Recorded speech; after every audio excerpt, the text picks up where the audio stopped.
What's going on, guys? Mega Gig back with another video. We are diving into our build guides. We're starting with the Whirlwind because it's my favorite build and because there were some changes last night. Very slight changes. But I've got some footage playing in the background. It's a Greater Rift 95. And before the changes last night, I was struggling to do a 95 after the last nerf. And with this change alone, adding 15% attack speed to these, I'm now able to do a 95 with ease again, and I almost did a 101, but I messed up and I couldn't do it, so this build is definitely going to go into the hundreds, guys. And yeah, you might be asking, how is the slight buff to these putting you so much higher again?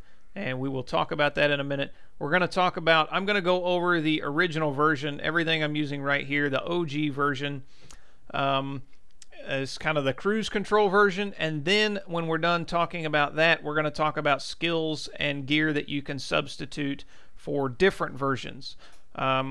Because this build has a lot of versatility now. There's a bunch of different ways you can play it. And I've been trying a lot of them, and they're all very fun. So yeah, so you're going to start off with the Bolcathos weapons now with the buff. There's really no reason not to use them.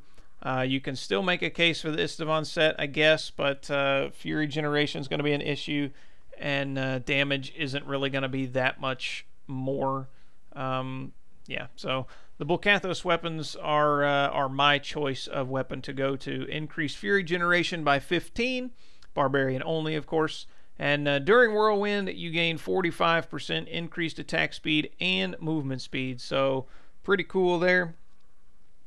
You're also going to want the entire 6-piece set of the Wrath of the Waste set. 2-piece set bonus, increased damage per second of Rend by 500% and increase its duration to 15 seconds. 4-piece set bonus, Whirlwind and for 3 seconds during Whirlwind and for 3 seconds after you gain 50% damage reduction and your applied Rends deal triple damage. We're not... well, Rend can actually be worked into this build now because of the 4-piece changes, so we'll go over that in a little while. The 6-piece set bonus, Whirlwind gains the effect of Dust Del's Rune, and all Whirlwind damage is increased by 3,000%. So a big, big buff from the patch, the previous patch long ago. For the belt, you're going to want a Pride of Cassius. The higher you can get that, the better. It's between 4 and 6 seconds. Try not to go below 5, though, honestly.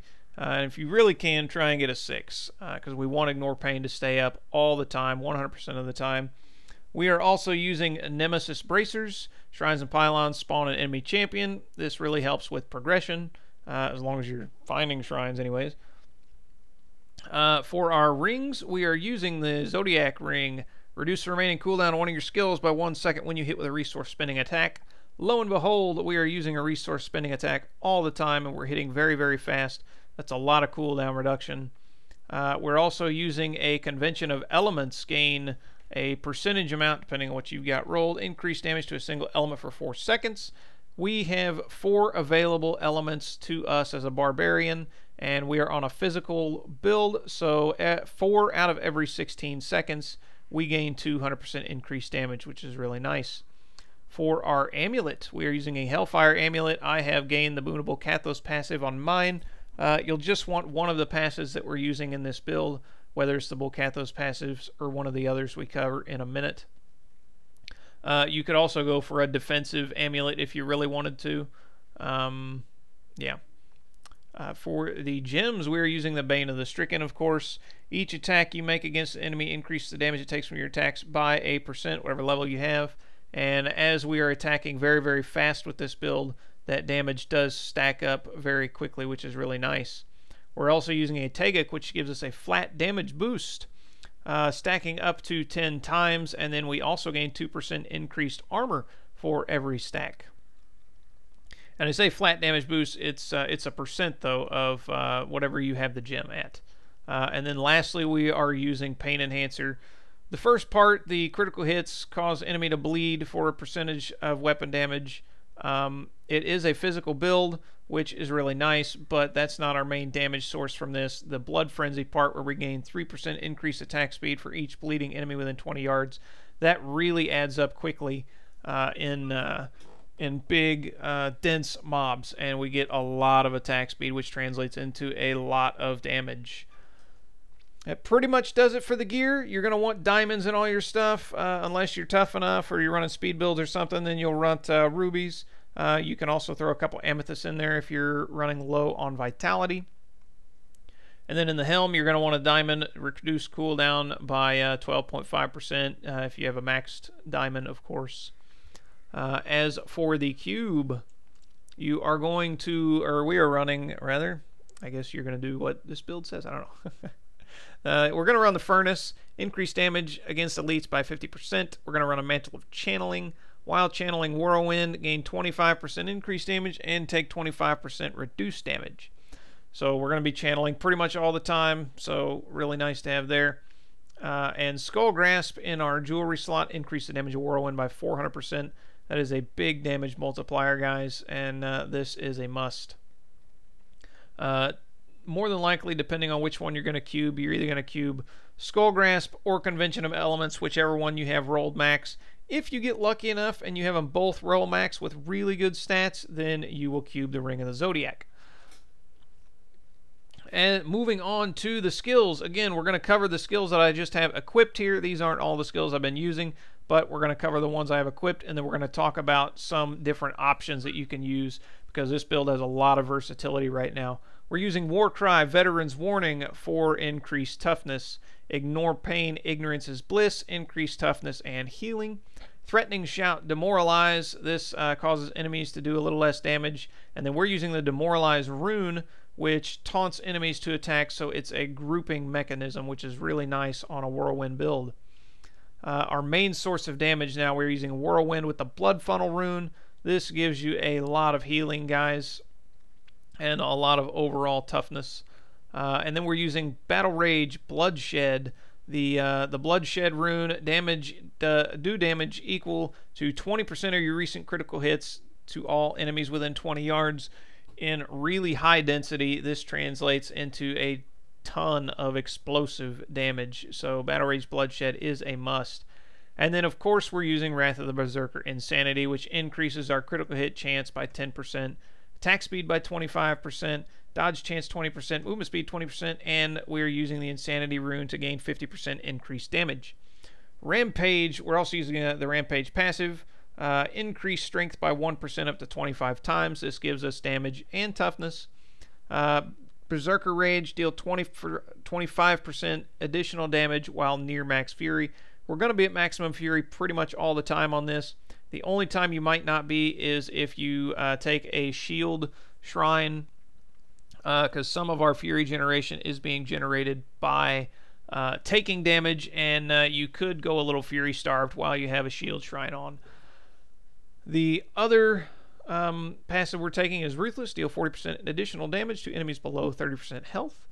And then finally our new passive, and this kind of goes along with this. If you are finding yourself fury starved, if you're running easier content and you're not taking very much damage, swap out Brawler for Weapon Master so you generate 2 fury per hit. But in higher, more tough, more challenging content, the extra 5 fury generated by this, now 15 total, allows us to run Brawler and pretty much stay at max fury even on the Rift Guardian, or near max fury. So, and that's what we really need for this. We don't have to be at max fury, just near. So those are the new passives. Well, this is the only new one. That's pretty much all for the skills. However, that is the OG version. We've got a couple of different things we can swap out. You can swap out Threatening Shout for, if you just want a bunching mechanism instead of the taunt, you can go with Ground Stomp Wrenching Smash. This allows you to stomp the ground and pull enemies in from quite a distance away, and it does pull them for the most part really, really close to you, which really does a lot of area damage. Another option you can use, again, we talked about Rend. Since it's a physical build, you want to either use the Bloodlust rune, which heals you, or you can use the Bloodbath rune that allows you to cast it less. This is probably going to be the better rune of the two, because we've swapped out our fury generating passive. We don't want to be spending a ton of fury, which Rend is actually going to be doing. depending on how often you cast it. If you're whirlwinding around and you cast, you know, 3 times, you can see we've chunked our Fury pretty good. In a lot of density, it's not going to make a difference. On a Rift Guardian or something, it might start to make a difference, so keep that in mind. Another option, of course, is Ancient Spear. Again, it's another Fury spender, so be careful of that. But Ancient Spear Rage Flip, this will allow you to bunch enemies up. You can pull them from you know, different corners of the screen, and then you can use Ground Stomp even if you like to bunch them up. Keep in mind, though, if you're doing this combo, which is a fairly popular combo, you're not going to have Warcry Veterans Warning, and you are going to be suffering a little bit less toughness than you would with Warcry. So keep that in mind. And again, this is a Fury spender, so keep that in mind as well. That's pretty much all the different options that you can do. There's a bunch of different variety you can work in. But yeah, those are the main 2 skills you can swap out for different shouts and whatnot. Paragon Points, let's cover that real fast. Dump everything into strength unless you're low on life. Then, of course, dump things into life. You can max your movement speed. Since you get movement speed on this now, you get an extra 15%. You don't necessarily have to max the movement speed.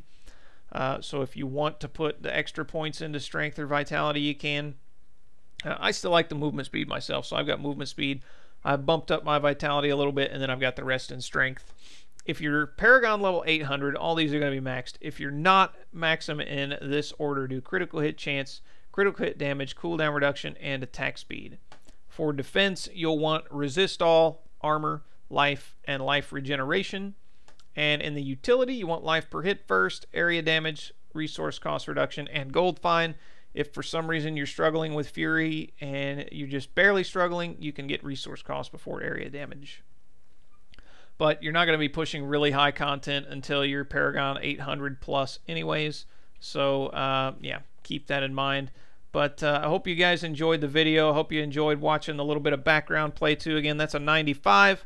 And I almost did a 101, except I screwed up and died once. I let Ignore Pain drop, and that just failed it. It's very sad. So I will have a build guide actually that I'm putting on Diablo fans that I'm going to link to this video. I should have it done by the time this video actually goes up. So yeah, look for that in the description. If you guys like the video, leave a like and a comment, and subscribe if you want to see more. Thank you guys for watching. I sure do appreciate it, and more good stuff to come. Take care.